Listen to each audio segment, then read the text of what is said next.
That is the viral keratitis. Okay, and it is caused by herpes simplex virus. Only the herpes viruses affect the cornea. Most of the other viruses don't. So it can affect the cornea in two different types. It can be only an epithelial keratitis, or it can go deep into the stroma and cause a stromal keratitis. Okay, so epithelial and stromal HSV keratitis is present in cornea.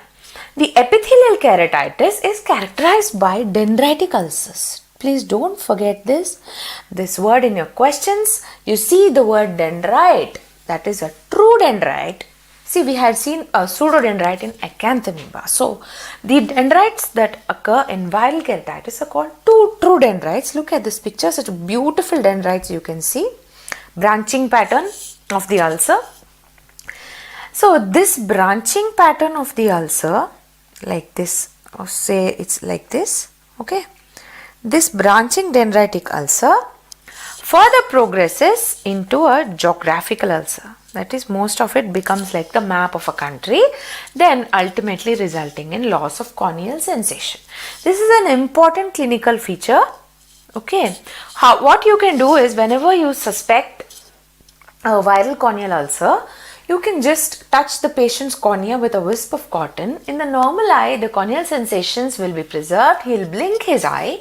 However, this is absent in the eye with the herpes keratitis. Okay.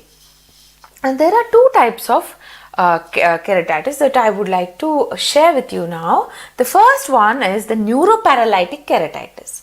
As the name suggests, it occurs due to the palsy of 7th nerve. Okay, try to remember here. 7th nerve is neuroparalytic. So what happens here is, it is a kind of an exposure keratitis. That is, the cornea is exposed to the external environment because why is it exposed? Because the facial nerve, that is the 7th nerve, supplies the orbicularis. And we have learnt earlier that orbicularis is the only muscle that closes the eye. So now when the lid that closes the eye is paralyzed, obviously the cornea is exposed to the environment, causing exposure keratitis. This is termed as Neuroparalytic Keratitis. It is 7th nerve palsy. Okay. Now another condition similar to this but much different is Neurotrophic Keratitis, and this is due to your 5th cranial nerve palsy. 5th nerve palsy. Okay. It is called Neurotrophic Keratitis. That is trigeminal nerve. Now these two can be getting confusing in your exam. So I would like to give you an easy way to remember. See, T is present in trigeminal nerve and neurotrophic as well. So trigeminal, trophic, TR, both TR, trigeminal, trophic. So neurotrophic due to trigeminal, that is 5th cranial nerve palsy. We know that the 5th cranial nerve carries sensations to the cornea. So this is lost in this keratitis. So what happens is, the patient cannot feel anything even if you if there is a foreign body on his cornea. He does not realize that it is present, and it is present in there impinged for a very long duration, ultimately resulting in a corneal ulcer. That is about neuroparalytic and neurotrophic keratitis.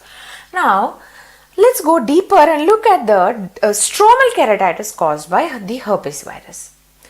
So you can see in this picture, so the stroma is very hazy all over here.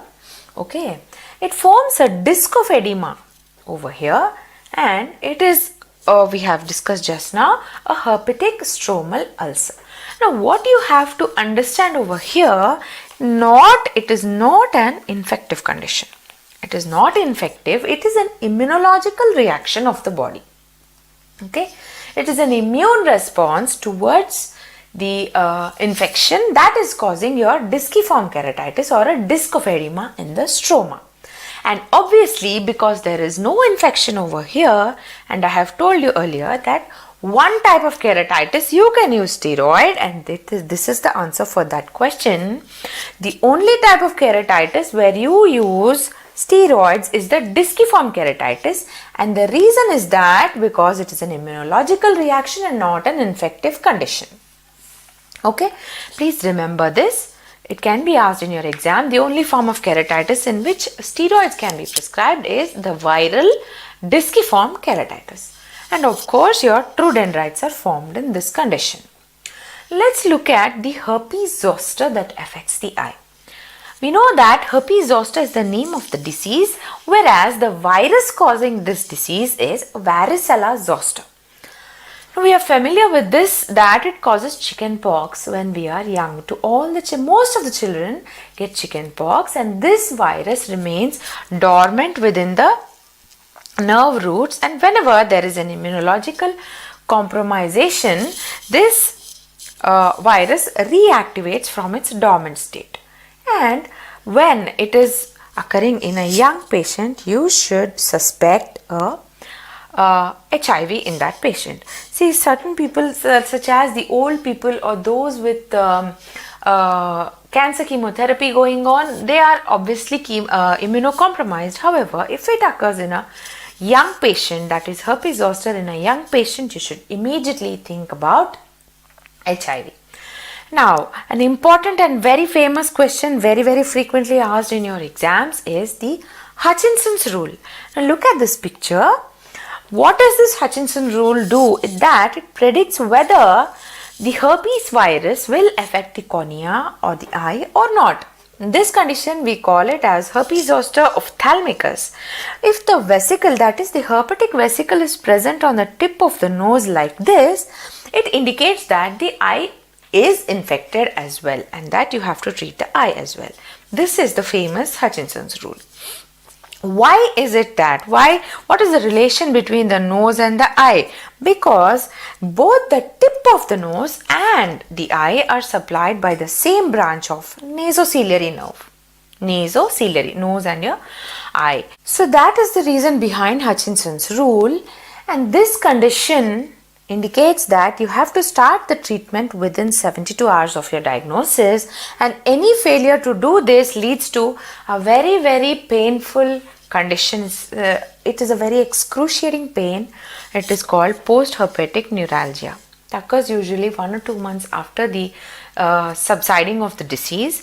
If you do not treat within 72 hours, it leads to post-herpetic neuralgia. Okay. So another form over here is the nummular keratitis. By nummular, I mean coin-shaped. Please look at this picture. All of these coin-shaped opacities characterized the nummular keratitis seen in herpes zoster. Also here again, you're going to see pseudodendrites. Okay, these are how the pseudodendrites appear. Now, a few important points in your exam point of view. For a quick revision, pseudodendrites, we have learnt all these 3 conditions now.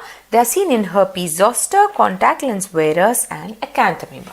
Pseudodendrites are seen in herpes zoster, contact lens wearers and acanthamoeba. Okay,